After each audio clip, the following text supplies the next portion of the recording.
Sejak sifatnya diumbar anaknya sendiri, hingga kini Abdullah Gimnastiar alias A'agim sepertinya memilih tak bergeming, padahal mantan suami Teh Nini ini banjir cibiran dan komentar negatif dari netizen. Sementara pasca menuai kehebohan di jagat maya akibat unggahannya yang membongkar sifat ayah kandungnya, Muhammad Gaza Al-Ghazali kembali mengungkapkan perasaannya di media sosial yang sama. Apakah Anda pikir saya senang dengan kondisi seperti ini? Apakah Anda pikir saya bahagia ketika ayah saya dihujat sana-sini? Apakah Anda pikir saya tidak mempertimbangkan efek dari tulisan saya? Apakah Anda pikir saya tidak melakukan apapun selain mengumbar aib? Seraya meluapkan pembelaannya, Gaza pun meminta maaf karena telah membuat kehebohan di dunia maya. Tapi Gaza punya alasan mengapa akhirnya ia mengumbar sifat A'agim, ayah kandungnya sendiri. Izinkan saya menyampaikan, meskipun cara ini bukanlah cara yang tepat, tapi ini cara terbaik untuk saat ini yang bisa saya lakukan. Bagaimana menurut Anda?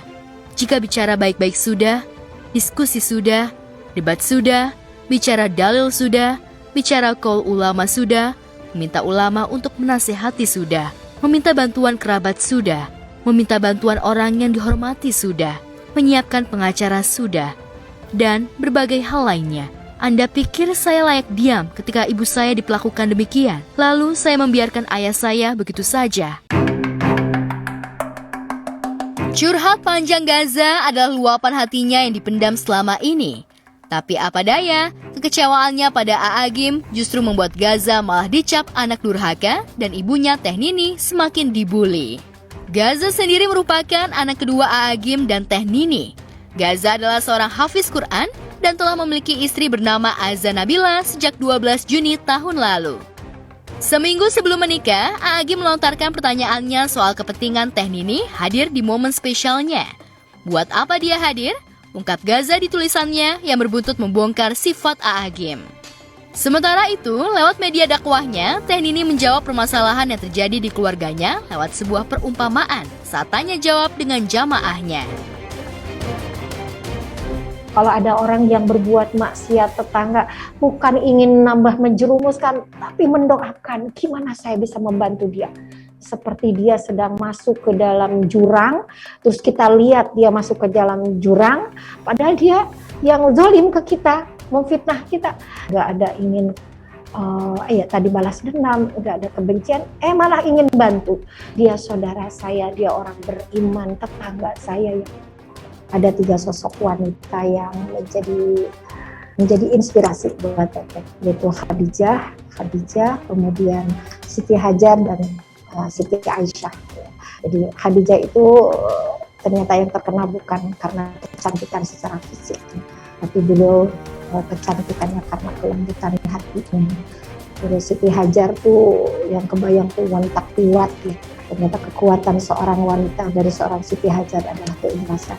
Nah, inilah yang ketiga, ketika wanita membayangkan punya rumah yang megah, mobil yang mahal, tabungan yang mahal, dan ngebayangin waktu itu sosok Aisyah.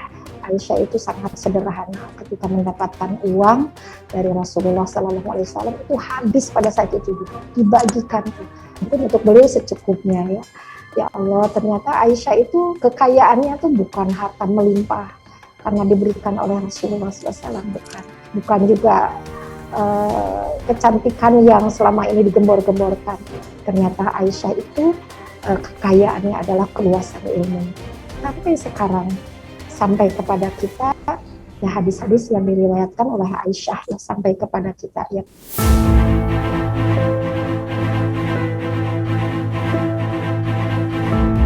Ketegaran Teh Nini menghadapi persoalan hidup bisa jadi karena dukungan anak-anaknya di luar kesabarannya. Sebagai anak lelaki, Gaza memang merasa wajib menjaga dan membela ibu yang telah bertaruh nyawa melahirkannya, meski harus berhadapan dengan ayahnya sendiri, A'agim.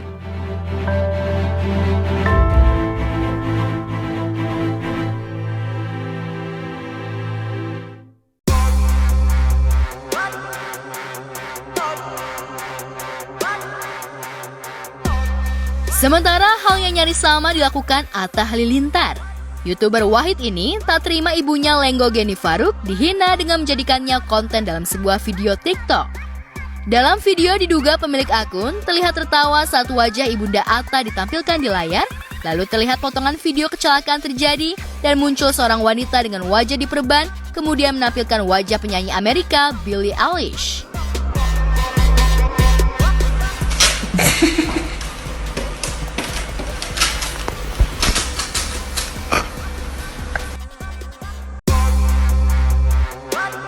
Merasa ibunya dijadikan bahan candaan, Atta pun langsung bereaksi menanyakan maksud dari video tersebut kepada pemilik akun. "Maksud lo apa ya mas? Canda bawa-bawa ibu saya? Tawain hijab ibu saya? Tawain masuk ruang operasi maksudnya apa? Gak lucu bos, gak terima saya?" Tanya Atta sekaligus menjawab cibiran seorang netizen. Bukan hanya Atta, sang menantu Aurel Hermansyah juga kesal dan akan mencari pelaku yang sudah dengan sengaja menghina ibu mertuanya. Krisdayanti juga mendukung sikap anak dan menantunya untuk membela keluarga. Sebagai mertua, Kade meminta Atta sabar dan tidak terpancing emosi. Namun jika dirasa sudah kelewat batas, Kade menyarankan untuk mengambil langkah serius. Sabar aja, nggak usah semuanya terlalu diambil hati ya. Kita bisa lebih tenang mengkonsumsi sosial media sebaik-baiknya. Kalau yang nggak mutu nggak usah dianggap lah gitu. Dan nanti habisin energinya juga, anak-anak harus mengklarifikasi atau mengcounter hal-hal yang negatif. Semua orang mau dompleng lah gitu ya. Ambil positifnya aja ya. Tapi kalau mungkin keluarga disenggol, ini akan melakukan hal yang sama kah? Sudah ada kan namanya kepala keluarga, kayak suami saya disenggol juga pasti dia berdiri paling depan ya. Sejauh itu positif dan demi kebaikan sih nggak apa-apa ya, asal jangan semuanya tuh harus lebih seksama dan bijaksana aja menanggapi ini semuanya. Perlu disinggapi kalau yang memang perlu, kalau nggak usah buang energi ya. Oke, dadah.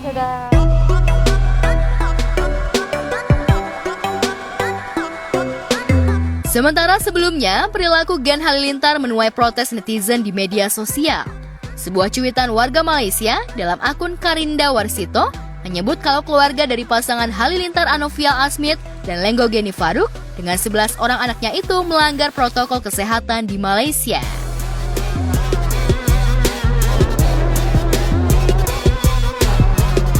Tak cuma itu, keluarga YouTuber ini disebut-sebut juga seringkali meminta diskon hingga sponsor dari banyak brand ternama untuk mendapatkan yang mereka inginkan. Pelanggaran aturan selama pandemi COVID-19 di Malaysia yang diduga dilakukan Gen Halilintar, kabarnya membuat mereka sering mendapatkan denda. Dianggap telah meresahkan, warga Malaysia pun sampai ingin membuat petisi agar Gen Halilintar di-ban masuk Malaysia. Enggak, keluarga masuk, nggak ada diusir-usir gimana, nggak ada. Malah bersahabat kok sama masyarakat sana, karena dari dulu juga pindah-pindah. Maksudnya kita kalau tinggal di suatu tempat, yang penting keamanan, kenyamanan bersama. Baik keluarga aku tuh tipikalnya taat peraturan, taat apapun. Jadi nggak tahu tuh, nggak ada yang melanggar prokes.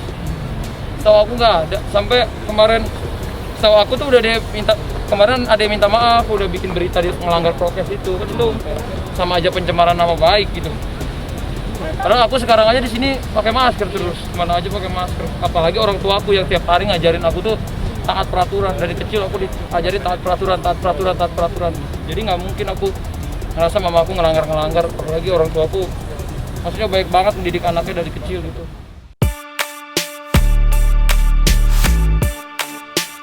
Tak tahan dengan komentar negatif netizen dan tak ingin memperkeruh suasana, Atta sempat merespon komentar netizen dengan doa agar orang tua dan adik-adiknya selalu dalam keadaan sehat. Aku belum tahu konfirmasinya gimana. Ya kita doakan lah, semoga harus kita doakan bundaku itu cepat sembuh.